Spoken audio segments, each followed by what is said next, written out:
Պետական կոմիտեում, այստեղ նաև պարոն Կարապետյանն է, նախ ինչ գնահատական կտակ երեկվանից նրա դեմ սկսված արշավին։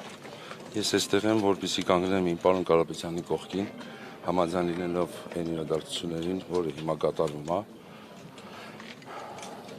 Այդքան բան, ուզում ենք մի վայրկյան շուտ իր անազատության մեջ տեսնենք ու համաձայնեմ իր ամեն մի ասած տառը։ Ասում են սահմանադրական կարգի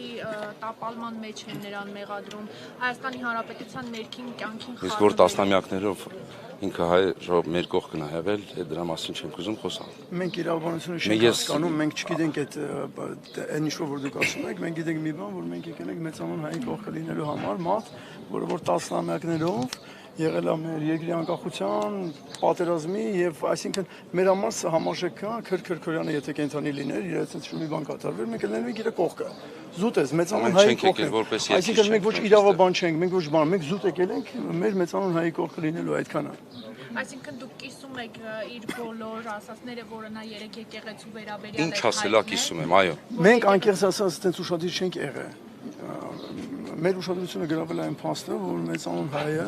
այսօր գտնում է կարելի ասել անազատության մեջ։ Ու մենք եկել ենք այդ աջակցությունը հայտնենք, թե մենք այդքան շատ չենք խորացել, ամեն ինչի մեջ ենք կարդացել, որովհետև այդպես ապաքաղաքականացված ենք, բայց քաղաքականությունը ընդհանրապես կապ չունի, ռազմիկի ներկայությունը դա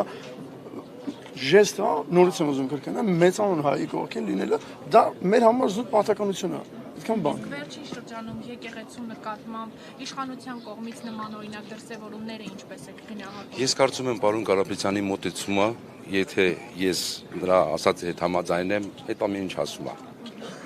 Ես միայն իրան եմ լսում։ Չգիտեմ, կարծում եմ այո։ Կարծում եմ այո, հասկանում եմ ըստ եկեղեցու ազգի ոչ թե ինչ-որ պրինցիպների կամ քաղաքական ինչ-որ ուղղվածությունների վրա բացացակ։ Մերսի շատ։ Շատ շնորհակալություն։